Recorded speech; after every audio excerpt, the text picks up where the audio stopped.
Les Saint-Émilion sont des vins recherchés, comme le Château Trianon, un grand cru extraordinaire qu'on partage avec joie parce qu'il nous fait voyager jusqu'aux plus belles terres bordelaises. Château Trianon, sublime vin d'exception.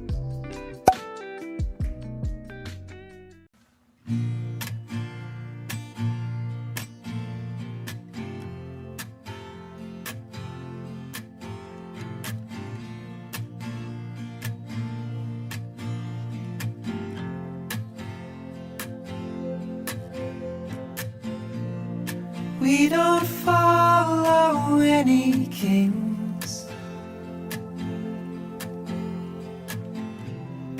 We can ride and we can sing.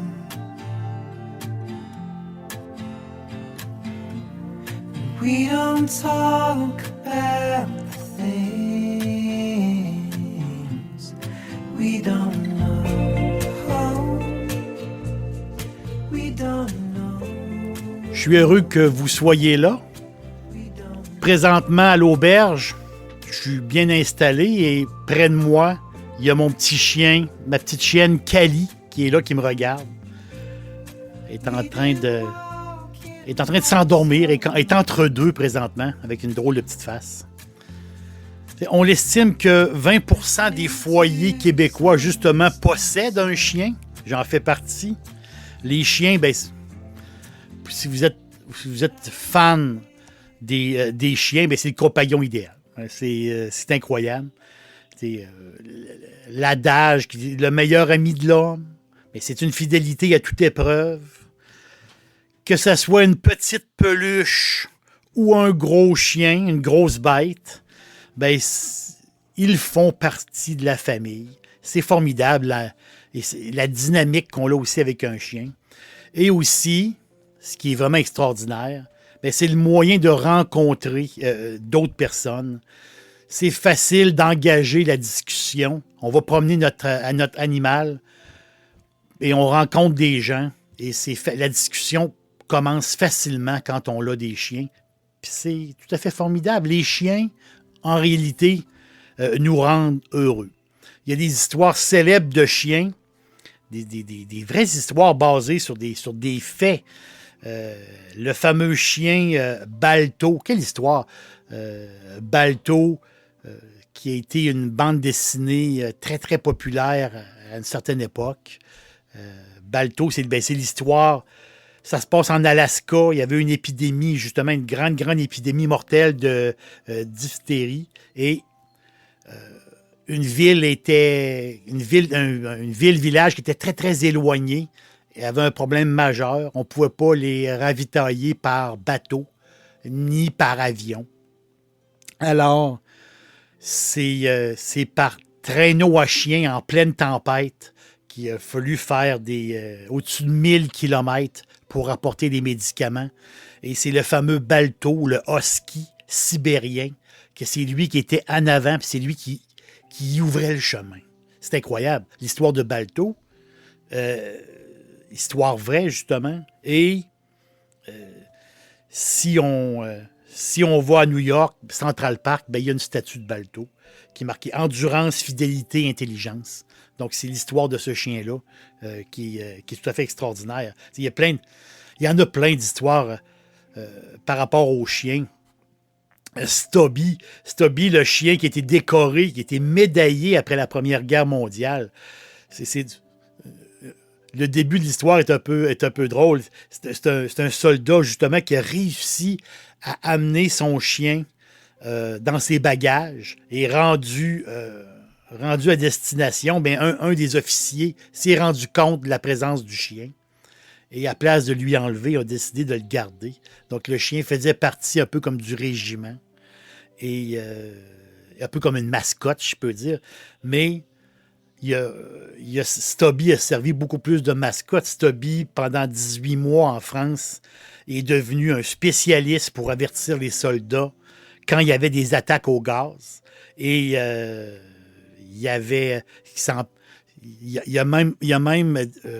il l'envoyait pour trouver les blessés après un combat, Donc, il est à la recherche des combattants blessés. Donc, Stubby, le fameux chien médaillé. C'est plein d'histoires comme ça. Il y a Barry, le Saint-Bernard suisse, qui a fait plusieurs sauvetages à son compte. Donc, c'est l'histoire d'un chien qui a, en Suisse, les avalanches, qui a réussi à trouver beaucoup de monde suite aux avalanches.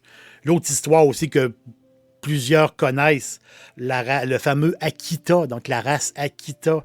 Donc, le chien qui attendait son maître à la station de train à tous les jours. C'est plein d'histoires comme ça. La fameuse Frida aussi, qui a fait parler beaucoup d'elle. Frida, la femelle labrador, qui a réussi à localiser les gens quand il y a eu le tremblement de terre dans la région de Puebla au Mexique. Je crois que c'était en 2016 ou 2017 ou dans ce coin-là. Donc Puebla, qui est dans le sud du Mexique. Gros tremblement de terre. Et cette femelle labrador-là a fait une job tout à fait incroyable. Mais à quelque part, ça c'est des chiens héros, mais à quelque part, les chiens ont tout un petit côté héros, si je peux dire. C'est un chien qui met le sourire dans le visage de quelqu'un esselé. Moi, je crois beaucoup à la zoothérapie, énormément. Donc, il y a toujours un petit côté héros chez les chiens. Donc, même ceux qui réussissent à mettre le sourire dans le visage de bien du monde. Il y a une histoire amusante. Il y a une histoire amusante par rapport aux chiens. Je vous raconte ça. C'est arrivé à 2 jeunes voyageurs. On est au tournant de 2015 ou à peu près dans ce coin-là. Un gars de Kansas City, donc un Américain qui est en vacances en Afrique du Sud. Vous savez, le voyage de jeunes, le voyage avec le sac à dos. Et au même moment, un autre gars, mais lui de la Virginie, qui faisait un peu le même voyage que l'autre. Donc, lui aussi, sac à dos en Afrique du Sud. Et les deux gars, par hasard, se rencontrent durant leur voyage, durant leur périple. Ils se rencontrent, 2 Américains, discutent ensemble et décident pourquoi pas, on va continuer notre voyage ensemble, pourquoi pas s'entraider. Et ils ont décidé de faire un grand bout de route ensemble. Donc là, on est en Afrique du Sud, on est dans l'arrière-pays. Mais c'est un peu ça qui les intéressait, eux autres. L'arrière-pays qui est tout à fait extraordinaire de l'Afrique du Sud. Et là, justement, arrive un chien errant. Un chien qui est un peu tannant, décide de les suivre. Et les gens là-bas l'appelaient Lubanzi. Donc, c'était le nom donné à ce chien-là. Lubanzi. Donc, il était pas mal de s'en débarrasser. Puis ils ont dit, bon, il va continuer, il va faire le chemin avec nous autres, puis tant qu'il va nous suivre, il va nous suivre. Donc, le fameux Lubanzi, c'est un surnom que les gens lui avaient donné. Lubanzi a décidé de suivre justement les jeunes touristes explorateurs. Et il a fait une grande partie du chemin avec eux. Et à un moment donné, après une semaine, les autres étaient quasiment à la fin de leur voyage. Après une semaine, aussi mystérieusement, qui est arrivé, à un moment donné, le chien n'était plus là. Donc, c'est un chien errant qui est parti, mais qui a fait une semaine avec eux autres. Puis, ils ont eu beaucoup, beaucoup de plaisir avec ce chien-là, le fameux Lubanzi, le chien errant. Mon restaurant préféré de poulet frit, c'est Dixili à Charlebourg. C'est tout à fait extraordinaire.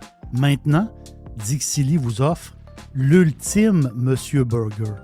Un sandwich fantastique avec un gros morceau de poulet généreux et une sauce maison délectable.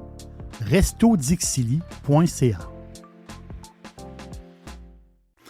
Donc, ces deux gars-là, ces 2 Américains-là, amoureux de l'Afrique du Sud, amoureux des gens de l'Afrique du Sud, amoureux de ce magnifique pays qui a eu un passé assez trouble Et aujourd'hui, vraiment, il regarde vers l'avenir. Puis aujourd'hui, il y a plein de...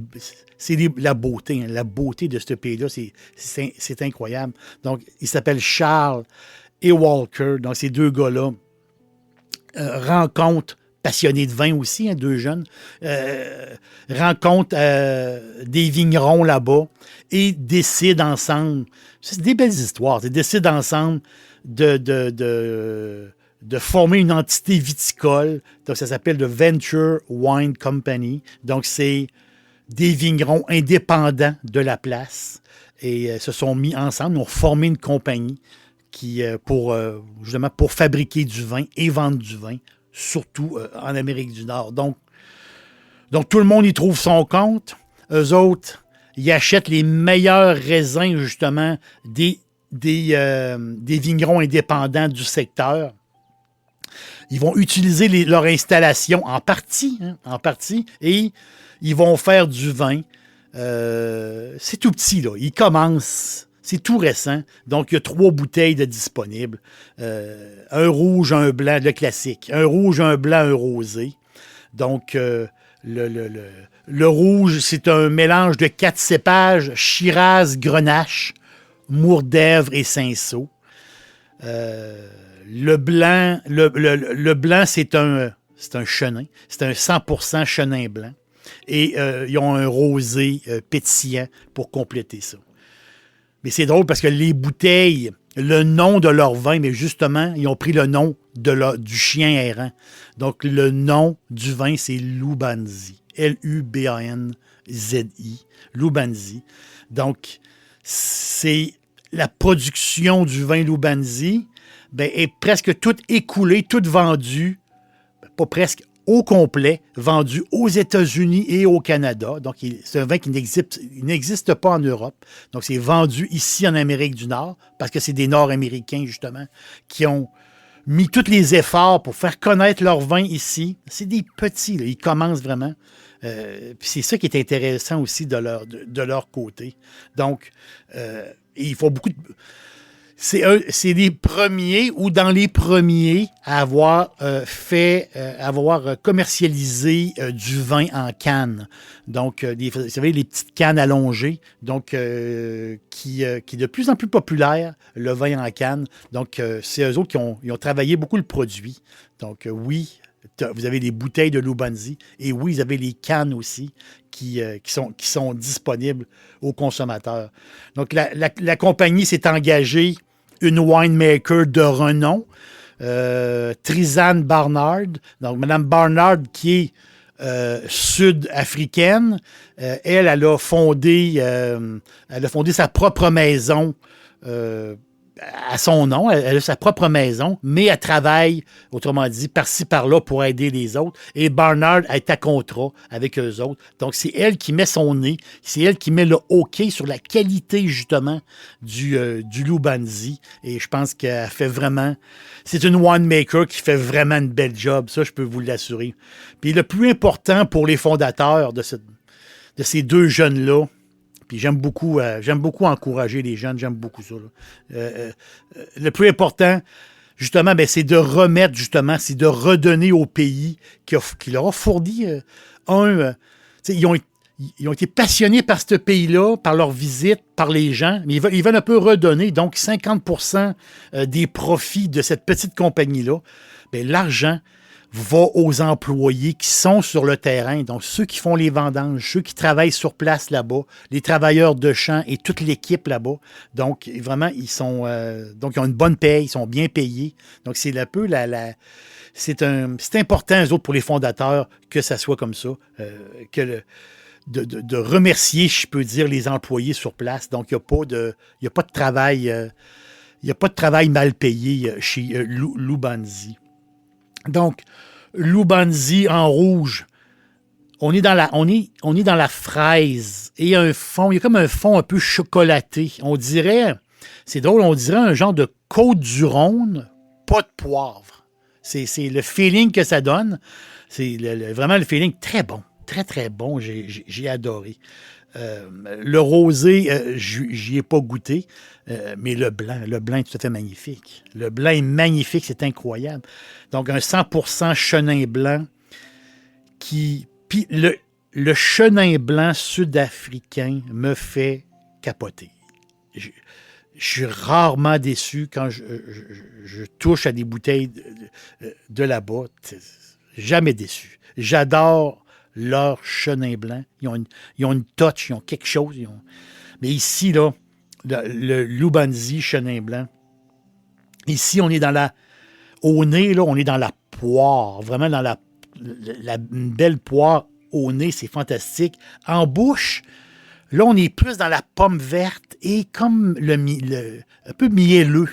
Pomme verte, un peu mielleux. Donc, on pourrait dire, c'est le chenin blanc, il y a le classique du chenin blanc, c'est l'acidité. Il y a toujours une bonne acidité dans le chenin blanc. Mais là, ici, on a, oui, le côté acidité qui est là, mais il y a une rondeur en plus qui est fantastique. Vraiment, vraiment très, très bien. Très, très peu de sucre résiduel aussi. Donc, les amateurs de blanc, vous allez être servis, vous allez adorer. On parle en apéro, on parle tout le temps. Lubanzi, chenin blanc est formidable. Et je pense que le prix qu'ils nous demandent, je pense que la bouteille vaut beaucoup plus que ça. La qualité puis le plaisir que j'ai eu à le boire, vraiment, j'ai adoré. Lubanzi, c'est le chien errant. Lubanzi, ben c'est l'Afrique du Sud. Je pense que c'est un produit que vous devez découvrir et je pense que c'est un produit que vous allez aimer. J'en suis convaincu. Donc, bravo pour le vin, Lubanzi. Bravo pour le côté humain aussi de cette gang de jeunes-là qui sont formidables. Et l'aubergiste vous dit, je vous dis à la prochaine. Moi et mon petit chien qui est là, qui cligne des yeux un peu, qui va peut-être s'endormir bientôt, qui me regarde là. Mon petit chien âgé de 17 ans, qui sera toujours mon ami. Donc, l'aubergiste et Cali vous dit à la prochaine. We don't know.